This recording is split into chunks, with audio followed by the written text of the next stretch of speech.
அம்மா தரேன், சாப்பிடு. என்ன?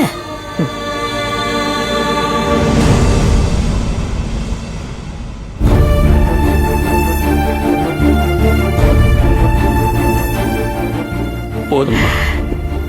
இன்னும் ஒரு வாய் வாங்கிக்கப்பா. இந்தா.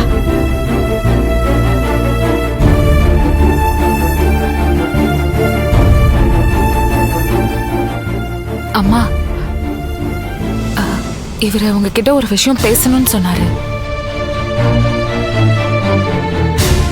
என்ன சிவராமா, என்ன பேச போற?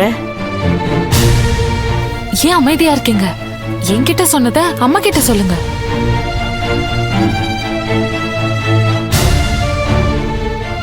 சரி, நானே சொல்றேன். அம்மா, இவருக்கு இங்க இருக்கவே மனசுக்கு ரொம்ப கஷ்டமா இருக்கான்.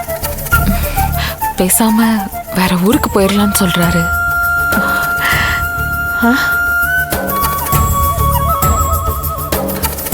எனக்கும் அவரை சொல்றதுதான் சரின்னு படுது. அப்போ சேர்ந்து நம்ம எல்லாரும் ஊருக்கு போயிடலாமா? இல்ல இல்ல, எங்க ஊருக்கே போயிடலாம். எனக்கும் அங்க நர்ஸ் வேலை இருக்கும். இவருக்கு அங்க வேற வேலை கூட ஏற்பாடு பண்ணிட்டா நாங்க உங்களை பார்த்துப்போம். என்ன சிவராமா, துர்கா என்ன சொல்றா? நீ சொன்னியா ஊரை விட்டு போலான்னு? அப்படி சொன்னியாப்பா? ஆமாமா, நான் தான் சொன்னேன். என் வினோ, என் பிள்ளைங்க எல்லாரும் பக்கத்துல இருக்கிறாங்க. அவங்கள எல்லாம் நான் கண்டுபிடிச்சோம். நான் உரிமையோட போய் அவங்க கிட்ட பேச முடியல. நான் தான் உன் புருஷன், நான் தான் உங்க அப்பான்னு என்னால போய் வினோதனி கிட்டையும் என் பிள்ளைங்க கிட்டையும் சொல்ல முடியல. ஒரு பக்கம் நான் போய் சொல்லணும்னு ஆசையா இருக்கு, இன்னொரு பக்கம் உங்களுக்கு நான் செஞ்சு கொடுத்த சத்தியம் இருக்கு. ரெண்டுக்கும் நடுவில் நான் கடந்து போராடுறேன்.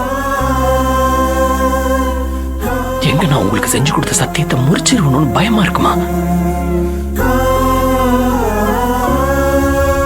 அம்மா, எனக்குள்ள இருக்கிற தவிப்பை என்னால வார்த்தைகளால சொல்ல முடியலமா. கடுமையான பாலைவனத்துல தண்ணி கிடைக்காதான்னு தாகத்துல தவிச்சிட்டு இருக்கிற ஒருத்த முன்னாடி ஒரு நதியே இருந்தோம். தாகம் தீர அள்ளி எடுத்து குடிக்க முடியலன்னா அவனுக்கு எந்த அளவுக்கு கஷ்டமா இருக்குமோ அந்த அளவுக்கு ஒரு கஷ்டத்தை நான் அனுபவிச்சுட்டு இருக்கிறேன். எங்கேயாவது போயிடலாமா? இந்த ஊர் வேண்டாம். நீங்க, நான், ரம்யா, நம்ம 3 பேரும் இந்த ஊரை விட்டு வேற எங்கேயாவது போயிடலாம். நீ எங்களை விட்டு போனாலும் இன்னைக்கு வரைக்கும் எங்களை விட்டு போகாம எங்க கூடவே இருந்த வினோதனியை விட்டுட்டு நான் எப்படிப்பா தூரமா போக முடியும்? இப்ப அவ அங்க இருந்தாலும் அவன் நினைப்பு பூரா இந்த வீட்டை சுத்தியே தான் இருக்கும். அப்படிப்பட்டவளை விட்டுட்டு நான் எப்படிப்பா போக முடியும்?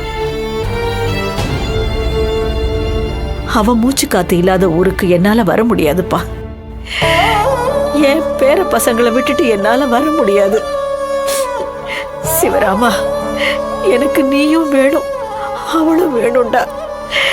உன் முடிவை மாத்திக்கப்பா. அதே மாதிரி மெல்ல மெல்ல உன் மனசையும் மாத்திக்க. அம்மா நான் இருக்கேன், எனக்காக என் கூட இரு சிவராமா.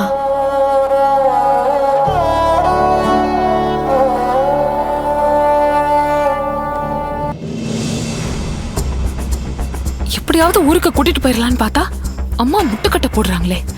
இதை விடக்கூடாது. எப்படியாவது நாம தான் ஸ்டெப் எடுத்து வைக்கணும்.